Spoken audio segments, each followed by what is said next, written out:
And that's why I've decided now to actually do my full downpipes. I'm crazy, but hey, if we're removing one lower downpipe, we might as well go through and pull the entire downpipes out of the car. For easier access, go ahead and pull both of the front wheels off. All right, so there's gonna be 2 bolts on the downpipe itself.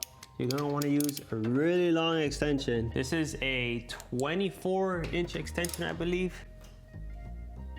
Wow, that's tight. Ah. I'm gonna pull this cover off. That way I can get more of a straight shot. It probably would have been easier to loosen these bolts when the car is down. So if you're gonna just lift it up on the jack, you might as well do it on the ground first before doing anything else. Definitely gonna need a swivel for this one. And you have to use a deep socket because the bolt that's coming out of there is pretty long. I hope this swivel lasts, man, because I feel like I'm gonna bust it right now. Let's keep some light on there so I can see if I'm still on it. Ugh. Well, I'm gonna come call the cavalry. I hope you don't bust.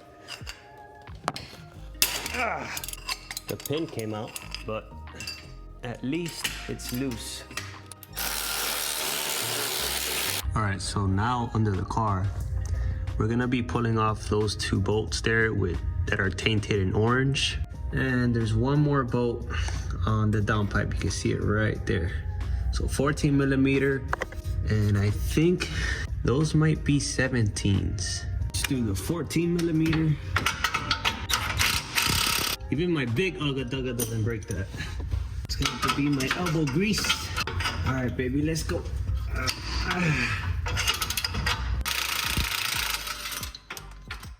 So that nut has been removed, and now we're gonna pull this one off and then these 2 and see if we can slide this out. Eventually I want to pull that black bracket that's there. Just unnecessary weight because the full downpipes don't have a spot to mount onto with that. All right, 14 millimeter opening.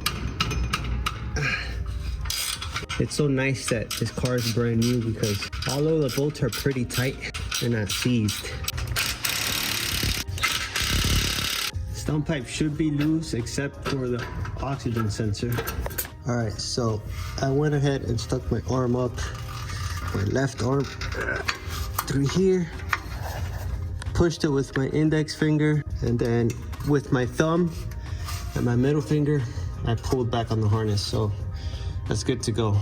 This thing is loose and ready to come down.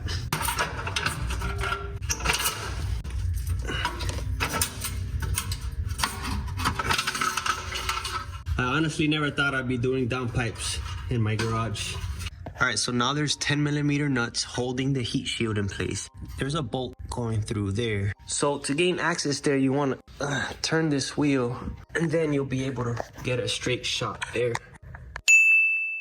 Just remove as many bolts and nuts as you can that's holding down the heat shield. All right, so you have just enough space there to grab that bolt. So what I did was put a 14 millimeter deep socket onto a good quality wrench. I made sure that the wrench handle was as high up as I could get.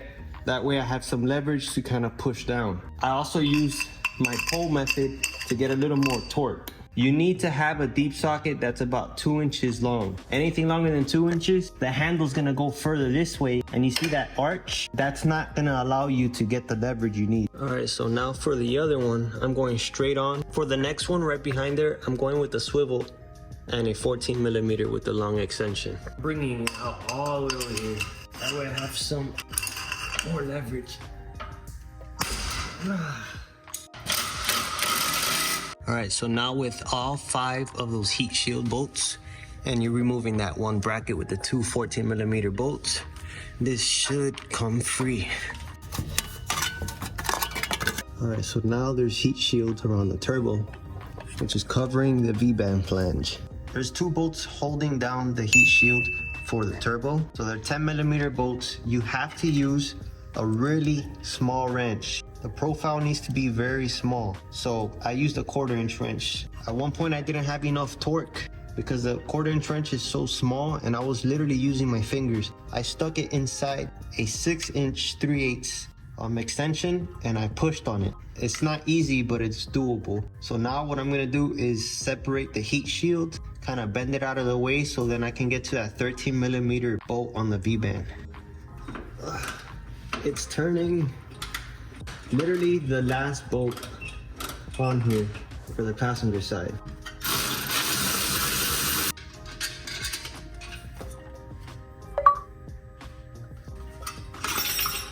Guys.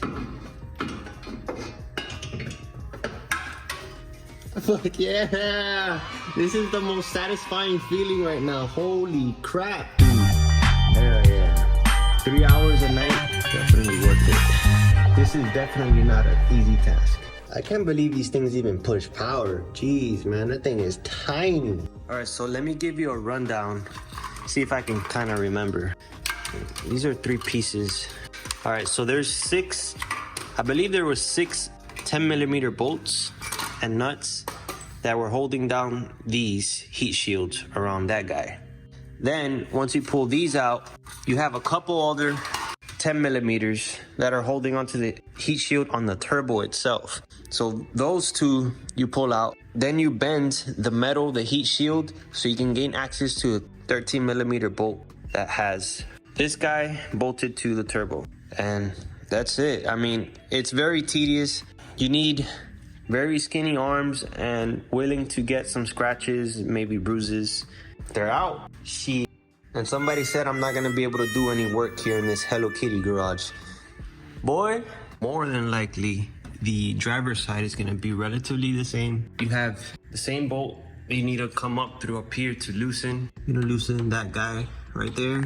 Loosen the back, the bracketry here, there, the one on the cat up on top. You're gonna loosen these 2 guys. Don't forget to unplug the O2 sensor right here. And with that, you'll be able to lower the lower downpipe and gain access to the heat shield on the upper cat. To remove the heat shielding on the upper cat like you did on the passenger side, you'll be able to get to the V-band clamp, the 13 millimeter V-band clamp, loosen it, and then bring down the entire cat. So it's basically the same thing on that side. If you did the passenger side first, that was probably gonna be the hardest. So just mirror what you did on the opposite side.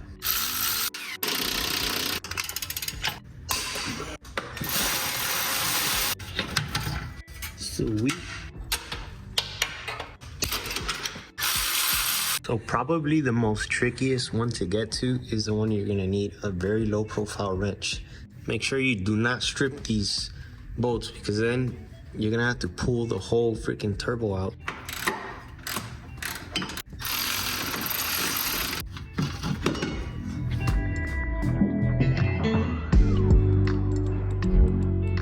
All right, so I got both oxygen sensors on, both of the downpipes are wrapped. Now all you need to do is put it back in reverse order. It's literally just the OEM V-band clamp with the 13 millimeter socket, and then you tighten it onto your exhaust. In this case, with the Pride Auto, we have the 3-inch adapter, or you have the adapter that goes onto the factory exhaust, which for now, I'll have to use the one for the factory exhaust. Hopefully it doesn't have any exhaust leaks. Let me get my daughter to help me really quick. Remember to take it easy, first one. All right, so I have an exhaust leak on the passenger side, so I gotta address that really quick. All right guys, so I think I got it. It's 10 o'clock at night, so I can't really step on the car. We're just gonna test for exhaust leaks. And tomorrow morning, in this same very video, I will be doing sound clips. Oh yeah, that sounds good. You know what? Screw my neighbors. Oh yeah, that sounds good. All right, so we are going to get a proper cold start.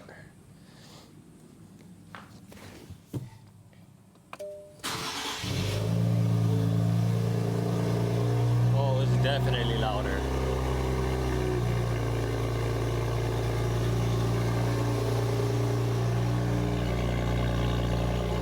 Oh yeah.